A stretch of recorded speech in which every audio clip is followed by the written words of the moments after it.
I heard all the stories on the news about a tropical storm called Harvey. Hurricane Harvey. Hurricane Harvey. Category 4 storm slamming into the Gulf. Leading up to Harvey, we found out that there was a storm coming, and I was scheduled to go on a business trip to Vietnam and Cambodia. In my mind, there was no way this was going to be a threat to my life, to my family, to our livelihood in any way, shape, or form. As the storm approached, my husband and I debated whether or not I should go, and he said I should, no matter what. I can't even believe it. I'm gonna go to bed, no big deal. We woke up in the morning. Charles went to the bathroom, flushed the toilet, and it just went kind of gurgle, which is the point we knew we were in trouble. Rain is pounding on our house. Opened the front door and shouted out, "We're gonna have water in the house." Went back inside, checked on a few things, came back out. It already moved feet closer. The water rose to 2.5 feet inside our house. We immediately started moving our couches up to on top of a table, took the kids' clothes, anything that was on low ground, and tried to get it up as high as we could, throw it up on top of the beds. We looked at what we needed and then evacuated across the street to Dan and Maria's house, which was a new house, and it was built up because of flooding. As we're dressing our little baby girl, she says, "Why is there water coming through the door and under the walls? Mommy, Daddy, look." Next to Dan and Maria's is Noelle, an elderly woman and single, and Charles went in there to make sure to check on her and make sure she was taken care of. Next to them was this new family that had moved in on the street. I didn't want my wife or my children to know, but deep down, I was panicked and I had no plan. We had never met them. We'd waved on the street as we drove by, but we'd never really met them. So I walked in over and knocked on the door. All of a sudden, the door opens, and here's a man in a pair of white rubber boots with a big, giant smile on his face, like it's Christmas morning. Inside was Josh and Mallory, 2 kids, and a dog. And he says, "Hey, you guys need some help?" And I said, "Yeah." Well, we're all evacuating 2 houses down, so let's see what you need.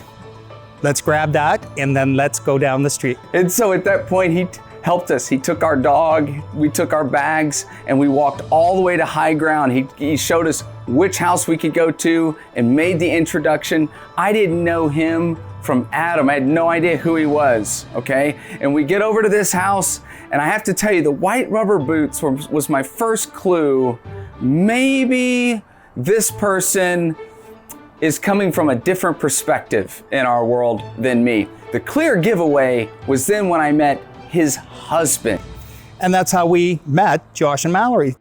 They were so generous. We had a room for our children. We got through the night, and I have to tell you that even in the midst of a hurricane, this man, Kim, his husband, Charles, came back over here with me in the middle of a hurricane to get our furniture even higher, saved half of our stuff, made sure that all of our electrical and everything was shut off properly.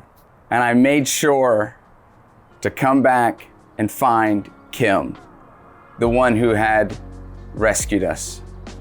I walked up to Kim's house, walked past his Donald Trump piñata, and I said, "Kim, I have a confession. I'm coming out. I'm a pastor." Kim was on the phone with Charles at that moment, and Kim starts laughing, telling Charles, "Josh just came out, he's a pastor." I told Kim, I said, "For what you did, I will leverage anything and everything I can to help you." See, in the middle of that storm, Kim and Charles, their home actually took a worse beating than we even did.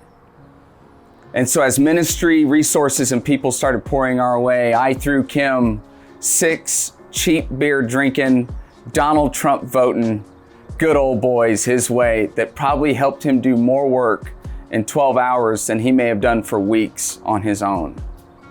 And from that point on, it forged a relationship and a friendship that I've been blessed with to this day. There's something interesting about the story of the Good Samaritan. Jesus is dealing with a Jewish community, a very closed community. They take their faith, their family, their beliefs, their convictions very, very seriously. And one of them finally comes up to Jesus and says, "Hey, teacher, what does it look like to follow truly God?" And Jesus hits him with the idea of what does the law and the prophets say? And he says, well, to love the Lord your God with all your heart, soul, mind, and strength. Love your neighbor as yourself. And Jesus lets him know, well, then go do that and you'll be justified. But then it hits the man. Who is my neighbor? So he asks Jesus that question. Jesus then tells the story in Luke chapter 10 of what does it look like to love your neighbor. He paints the picture of a Jewish man traveling through the wilderness whenever he is suddenly attacked. Jesus would go on to say that a priestly man would come by and he would avoid the victim of such a savage beating and walk all the way around as to not defile himself with the heartache and the pain of one of his own people. Jesus then said a Levite, who would be the equivalent of kind of the understudy, right? He sees what the highest level would do. Why would he do anything different? And of course, he also avoids the man who's struggling for just a breath of life. And then comes the Samaritan. The Samaritan people left behind, a Samaritan people that had intermarried, Samaritan people who didn't acknowledge all of the law and the prophets. In fact, they only acknowledged 5 books. They didn't even acknowledge the Jewish place of worship, Jewish practices of worship. They were considered half-breeds. They were to one another each other's cultural issue and cultural problem. And yet, Jesus says it was the Samaritan that would make sure that this man got proper care. The Samaritan who looked out for him. The Samaritan who saw fit to make sure that this man was also compensated in his return back to health and strength, as he would pay the innkeeper to look after this man above and beyond extravagance. This is a radical, radical idea of love. And what does it mean to love your neighbor?